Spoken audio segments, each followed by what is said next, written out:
Hello and welcome to all. आप सभी का स्वागत है आपके अपने यूट्यूब परिवार मैथ्स गुरु पर।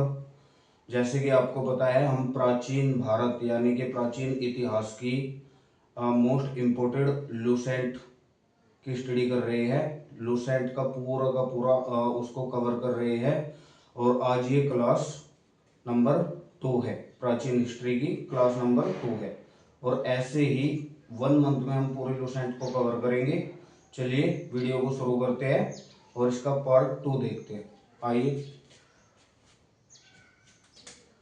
देखो क्या क्वेश्चन दिया गया है। और ये सब की सब क्वेश्चन आपकी जो आगामी परीक्षा है, जैसे कि रेलवे, एनटीपीसी, इंटर लेवल और आपकी group D, SSC GD, UP police, उन सब के लिए, सभी वनडे एग्जाम के लिए बहुत ज़्यादा हेल्पफुल साबित होंगे। ये सब के सब अच्छे से इनकी स्टडी करनी है। चलिए शुरू करते हैं वीडियो को। पहला क्वेश्चन इसमें दिया गया है, बुद्ध के पूर्व जन्म की कहानी किसमें वर्णित है। बुद्ध यानी कि जो गौतम बुद्ध था, उसके पूर्व जन्म की जो कहानी है वो किसमें वर्णित है। गौतम बुद्ध के पूर्व जन्म की कहानी, उस ग्रंथ का नाम है जातक। जातक ग्रंथ में वर्णित है। सेकंड क्वेश्चन दिया गया है, जैन साहित्य को क्या कहा जाता है। जैन साहित्य को कहा जाता है आगम।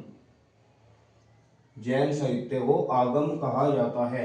नेक्स्ट क्वेश्चन दिया गया है, जैन धर्म का जो प्रारंभिक इतिहास है वो किसमें लिखा गया है। जो जैन धर्म का पहले वाला प्रारंभिक इतिहास है, शुरू का जो इतिहास है वो किसमें लिखा गया है। जैन धर्म का प्रारंभिक इतिहास कल्पसूत्र पुस्तक में लिखा गया है। कल्पसूत्र। और ये जो कल्पसूत्र पुस्तक थी ये भद्रबाहु ने लिखी थी। किसने लिखी थी? भद्रबाहु। नेक्स्ट क्वेश्चन दिया गया है, अर्थशास्त्र के लेखक कौन थे। अर्थशास्त्र के लेखक थे चाणक्य। इन्हीं का नाम था कौटिल्य।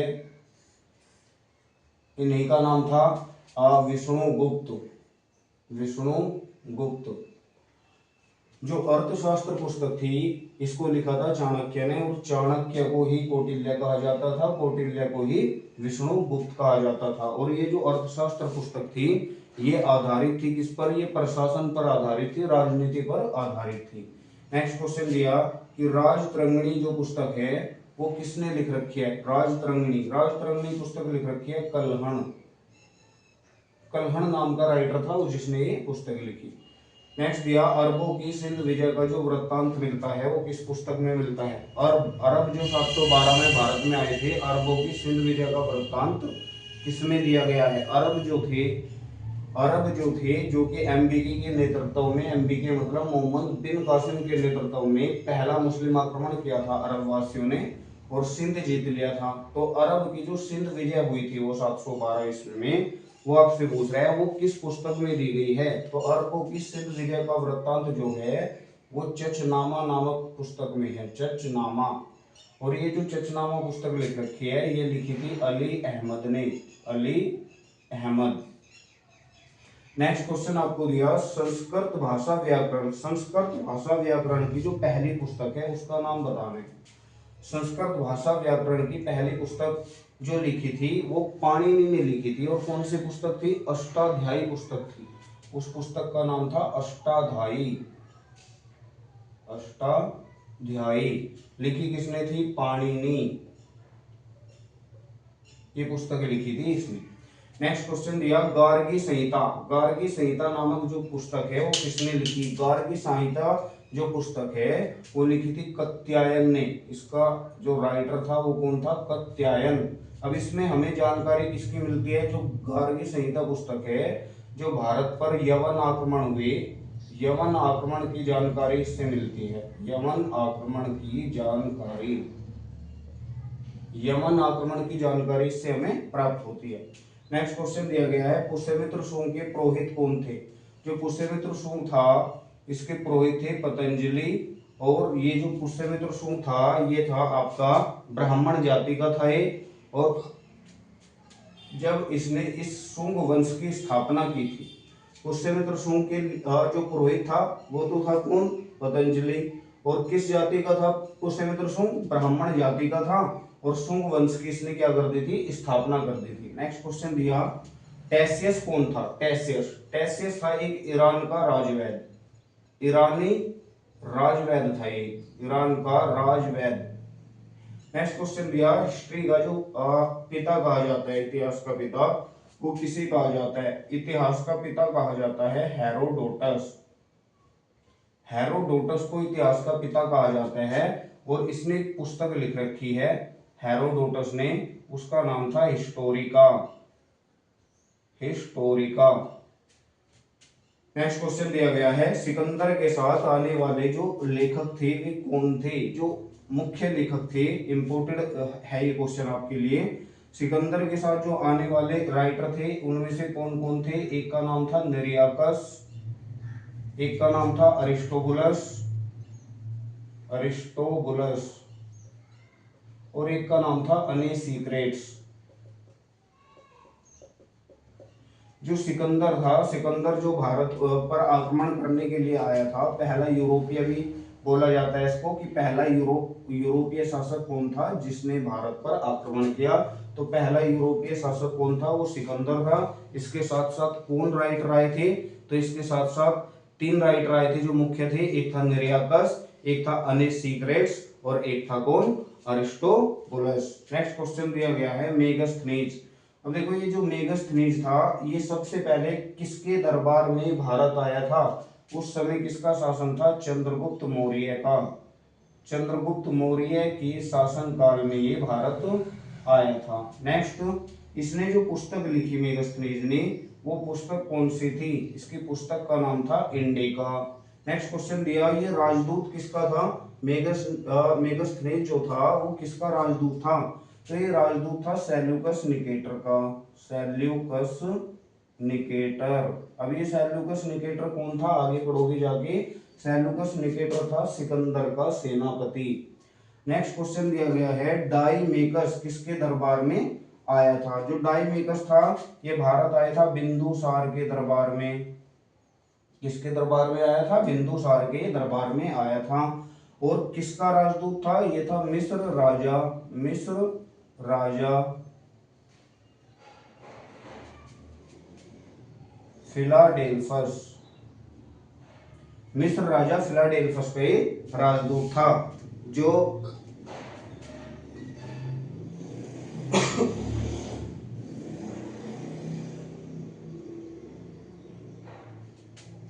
जो डाईमेकस था, डाईमेकस किसके दरबार में आया था? बिंदुसार के दरबार में ही आया था। और राजदूत किसका था?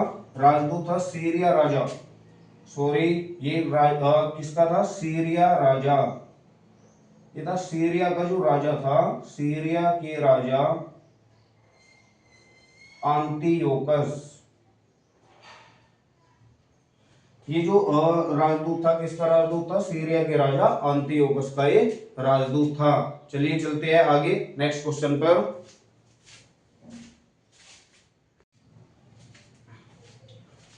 चलिए चलते हैं नेक्स्ट क्वेश्चन की तरफ। नेक्स्ट क्वेश्चन आपको दिया गया है, भारत का भूगोल। भारत का जो भूगोल पुस्तक है वो किसने लिखी थी? भारत का भूगोल पुस्तक लिखी थी किसने? टोलमी ने, टोलमी। Next question, natural history. Natural history पुस्तक किसने लिखी? नेचुरल हिस्ट्री लिखी थी प्लिनी, प्लिनी ने लिखी थी, जो राइटर थे इनके।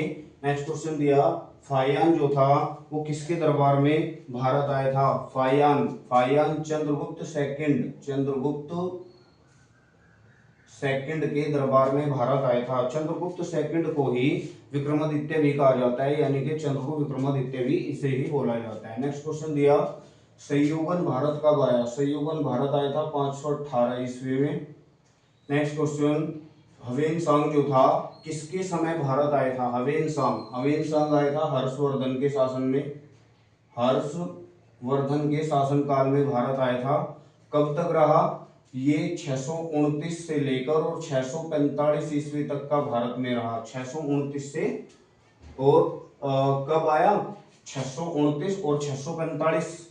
629 में आया था और 645 में वापस चला गया। लगभग लगभग कितने? 14 से 15 साल भारत में ये रहता है। कब तक रहा? 14 से 15 साल। कब आया था? आया था 629 में और वापस कब गया? 645 ईस्वी में। नेक्स्ट क्वेश्चन, इसका कारण क्या था? हवेनसांग का भारत आने का कारण क्या था? ये आया था यहाँ पर शिक्षा दीक्षा के लिए, यानी कि पढ़ाई करने के लिए।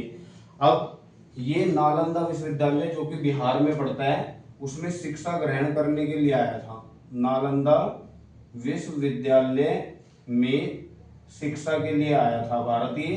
नेक्स्ट क्वेश्चन, हवेन सांग ने कौन सी पुस्तक लिखी? हवेन सांग की जो पुस्तक थी वो थी सीयू की, सीयू और सीयू की पुस्तक लिखी थी इसने। नेक्स्ट क्वेश्चन दिया, अल ब्रूनी किसके साथ भारत आया था? अल ब्रूनी महमूद गजनवी के साथ भारत आया था, महमूद गजनवी। अब ये कौन था इसके बारे में आगे चल के पढ़ोगे आप। महमूद गजनवी एक आक्रमणकारी था, भारत पर आक्रमण किया इसने, काफी बार आक्रमण किया, इसके बारे में आगे पढ़ोगे। नेक्स्ट क्वेश्चन क्या दिया गया है, अल ब्रूनी किसके साथ आया? महमूद गजनवी की। और अल ब्रूनी ने जो पुस्तक लिखी उस पुस्तक का क्या नाम था?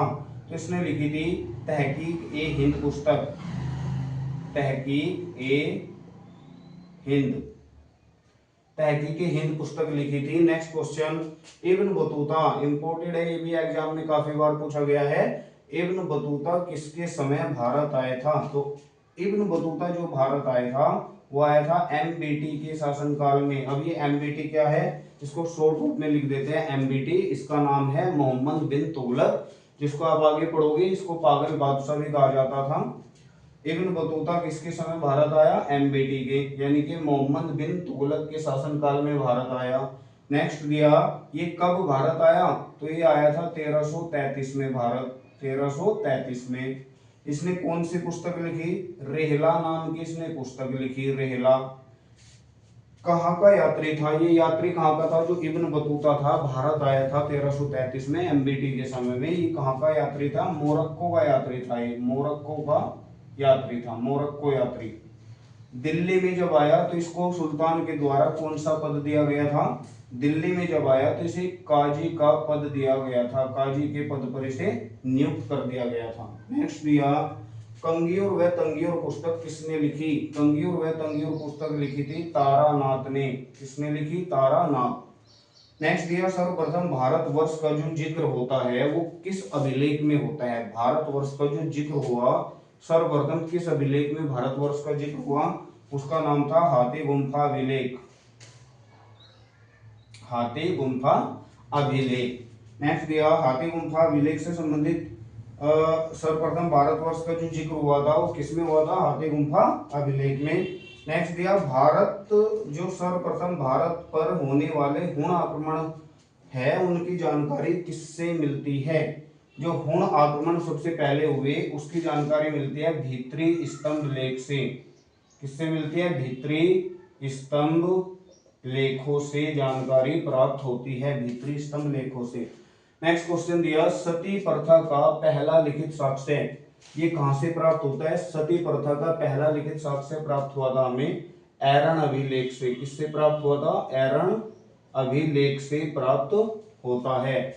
मंदसौर अभिलेख से हमें किसकी जानकारी मिलती है? मंदसौर अभिलेख से हमें किसकी जानकारी प्राप्त होती है? मंदसौर अभिलेख, देखो ये जो मंदसौर अभिलेख था इससे हमें रेशम बुनकरों की जानकारी प्राप्त होती है। किसकी? रेशम बुनकरों की जानकारी प्राप्त होती है। नेक्स्ट क्वेश्चन हमें दिया गया है, गारतावास यानी कि गड्ढा घर के साक्ष्य हमें कहां से मिले थे? गारतावास गड्ढा घर के हमें साक्ष्य मिले थे बुर्ज होम से। कहां से प्राप्त हुए थे? बुर्ज होम से प्राप्त हुए थे। प्राचीनतम सिक्कों को हम क्या कहते हैं? प्राचीनतम सिक्कों को हम कहते हैं आहत सिक्के, आहत सिक्के। इन्हीं प्राचीनतम सिक्कों को साहित्य में कहा जाता है कासार्पण। क्या कहा जाता है? कासार्पण। नेक्स्ट क्वेश्चन दिया, सर्वप्रथम सिक्कों पर लेख लिखने का कार्य किसने किया था? सबसे पहले सिक्कों पर लेख लिखने का कार्य किया था यवन शासकों ने, यवन राजाओं ने किया था। नेक्स्ट दिया, रोमन सिक्के हमें कहां से प्राप्त हुए हैं? रोमन जो सिक्के थे वो कहां से मिले हैं? रोमन सिक्के प्राप्त हुए हमें अरिकमेड़ू से। कहां से प्राप्त हुए? अरिकमेड़ू, अरिकमेड़ू से हमें ये प्राप्त हुए थे। नेक्स्ट क्वेश्चन, बर्मा प्राचीनतम नाम था म्यांमार का। अब यही क्वेश्चन आपसे पूछा गया है कि म्यांमार का जो प्राचीनतम नाम है वो पहले इस म्यांमार को क्या नाम से पुकारा जाता था? तो किस नाम से पुकारते थे पहले इसको? बर्मा बोला जाता था। यवद्वीप को किस नाम से जाना जाता था पहले? यवद्वीप को। यवद्वीप को जावा के नाम से जाना जाता था। किसके नाम से?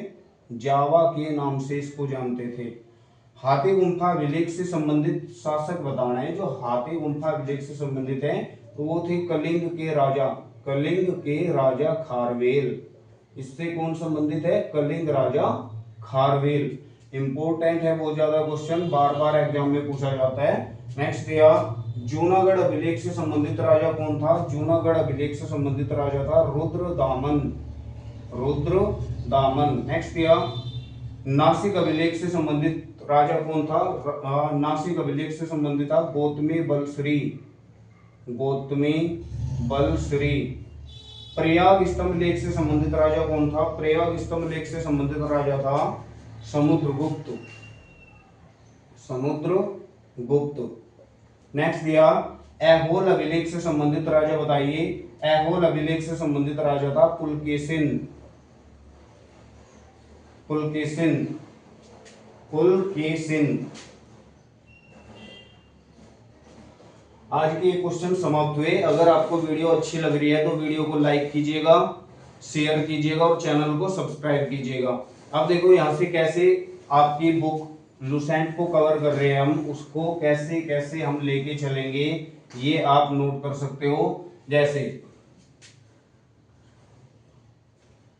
आज संडे हो गया तो संडे में देखो हिस्ट्री कवर करेंगे हम, इतिहास। डेली एक वीडियो आपको किसकी मिलेगी संडे में? संडे में मिलेगी, केवल संडे में किसकी वीडियो मिलेगी? इतिहास की। उसके बाद आपको भूगोल की, यानी कि मंडे में भूगोल की। उसके बाद आपको पॉलिटी यानी कि संविधान की वीडियो मिलेगी। उसके बाद साइंस की, साइंस की वीडियो आपको मिलेगी। उसके बाद आपको स्टैटिक जीके की वीडियो मिलेगी, स्टैटिक जीके। और यही क्रम आपका चलता रहेगा, यानी कि एक दिन आपको संविधान की वीडियो, एक दिन आपको साइंस की वीडियो, एक दिन आपको भूगोल की वीडियो। ऐसे करके डेली आपको एक एक वीडियो मिलती रहेगी। इसकी प्रैक्टिस करेंगे, जो भी लुसेंट का निचोड़ है बहुत अच्छी तरीके से हम इसको कवर करेंगे। वीडियो अच्छी लगती है तो लाइक कीजिएगा, चैनल को सब्सक्राइब कीजिएगा और अपने नोट्स बनाइएगा और अच्छे से याद कीजिएगा। कल मिलते हैं नेक्स्ट वीडियो के साथ में, तब तक के लिए जय हिंद, जय भारत।